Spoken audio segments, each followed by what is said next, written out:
नमस्कार विद्यार्थियों, मैं विनोद चौहान, प्रवक्ता विद्युत, राजकीय पॉलिटेक्निक महाविद्यालय जोधपुर से। आज का विषय है पावर सिस्टम थर्ड ई 308 से लोड कर्व्स। लोड और लोड कर्व्स जो इससे पहले की पीपीटी स्लाइड्स थी, वीडियो लेक्चर, उसमें हमने देखा था, उससे रिलेटेड आज कुछ इंपॉर्टेंट टर्म्स के बारे में हम इसमें डिस्कस करेंगे। तो सबसे पहले हम देखते हैं डिफरेंट लोड, जो हमने कल पिछली स्लाइड में बात की थी।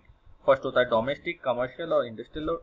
इन लोड्स में सबसे इंपॉर्टेंट एक चीज होती है कि इन लोड्स को हम दो कैटेगरी में बांट देते हैं। सिस्टम जो इलेक्ट्रिकल जनरेशन सिस्टम है उसके आधार पे, एक होता है बेस लोड, एक होता है पीक लोड। बेस लोड जो निरंतर 24 घंटे या पूरे अवधि के दौरान निरंतर कंटिन्यूस एक ही रेटिंग पे बना रहता है, उसे हम बेस लोड कहते हैं। पीक लोड कुछ समय अंतराल के बाद कुछ समय के लिए सिस्टम पे आता है और उसके बाद वापस हट जाता है, उसे हम पीक लोड कहते हैं। तो यहाँ डेफिनेशन दी गई, the unvarying load which occur almost the whole day on the station. पूरे दिन स्टेशन पे जो लोड बिना परिवर्तित हुए रहता है, प्राप्त होता है, उसे हम बेस लोड कहते हैं। The various peak demands of load of the station. Station पे जो पीक डिमांड्स, परिवर्तित पीक डिमांड हमें प्राप्त होती है, उसे हम पीक लोड कहते हैं। तो बेस लोड और पीक लोड का ये डिफरेंस है। जैसा कि हम देखते हैं कि एक पावर स्टेशन पे अर्ली मॉर्निंग डेज और इवनिंग के टाइम में लोड बढ़ जाता है, तो इस पीक लोड को सप्लाई करने के लिए हमें एक्स्ट्रा सप्लाई की आवश्यकता होती है, इसलिए हम एक्स्ट्रा अल्टरनेटर डिमांड में बनाए रखते हैं। अब लोड कर्व में कौन कौन सी टर्म्स यूज आती है कॉमनली, उनमें हम चर्चा करते हैं। सबसे पहले कनेक्टेड लोड। कनेक्टेड लोड क्या है, जिसे हम हिंदी में संयोजित भार कहते हैं। तो इसका मीनिंग है sum of the continuous rating of the entire load consuming apparatus connected to system. प्रणाली पे जुड़े हुए सभी लोडों का सम जो उससे संयोजित है। जैसे कि आपके घर में जितने भी उपकरण आपके घर में लगाए गए हैं, वो बिजली घर पे एक संयोजित भार के रूप में देखे जाते हैं। यद्यपि वो स्टार्ट हो, चालू हो या बंद हो, लेकिन सिस्टम के ऊपर वो एज अ संयोजित लोड के रूप में काउंट होते, कनेक्टेड लोड के रूप में काउंट होते। सेकेंड है maximum demand. It means the maximum power that the circuit is likely draw at any time. किसी समय पे सर्किट द्वारा ली जाने वाली उच्चतम शक्ति को ही हम मैक्सिमम डिमांड कहते हैं। मीन्स जैसे कि आप इवनिंग के टाइम आपके घरों की जनरली सारी लाइट्स ऑन कर देते हैं, तो that is called maximum demand of your house. आपके घर की जो मैक्सिमम डिमांड है वो उसको प्रदर्शित करता है। देन एक डेफिनेशन आती है थर्ड, डिमांड फैक्टर। तो डिमांड फैक्टर क्या है? It is the ratio of maximum demand to connected load. तो maximum demand upon connected load के अनुपात को हम डिमांड फैक्टर कहते हैं। Demand factor has to be less than 1। Demand factor जो है वो 1 से कम होना चाहिए। 1 से अधिक हो जाता है तो उस सिस्टम पे लोड बढ़ जाता है, सिस्टम अनस्टेबल होने की कगार पे आ जाता है। तो demand factor is equal to maximum demand upon connected load. Diversity factor, fourth topic है diversity factor. It is the ratio of sum of individual maximum demand to maximum demand of the whole power station.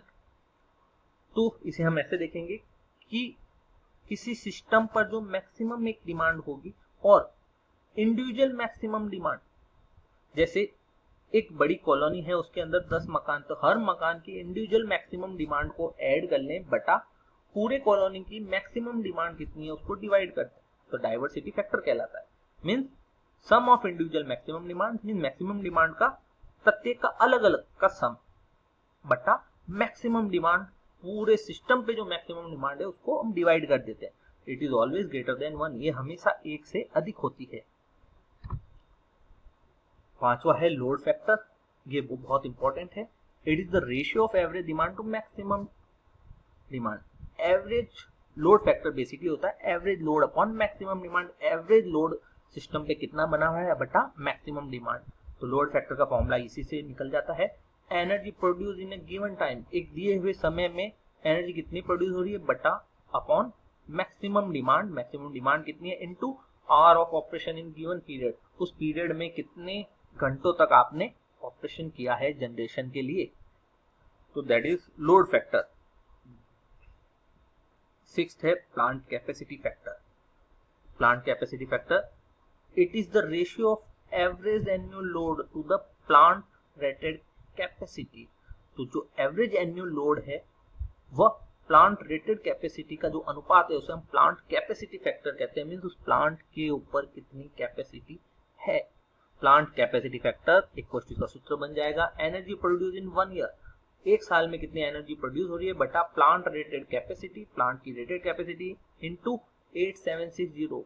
ये number आपको मिलेगा जब आप उस पूरे एक साल के अंदर कितने घंटे होंगे उसको निकालेंगे। जैसे एक साल में 12 महीने, 12 महीनों में 30 दिन, एक महीने में 30 दिन और एक दिन में 24 घंटे। तो 12 इंटू 30 इंटू 24 करेंगे तो आपको ये नंबर प्राप्त होता है।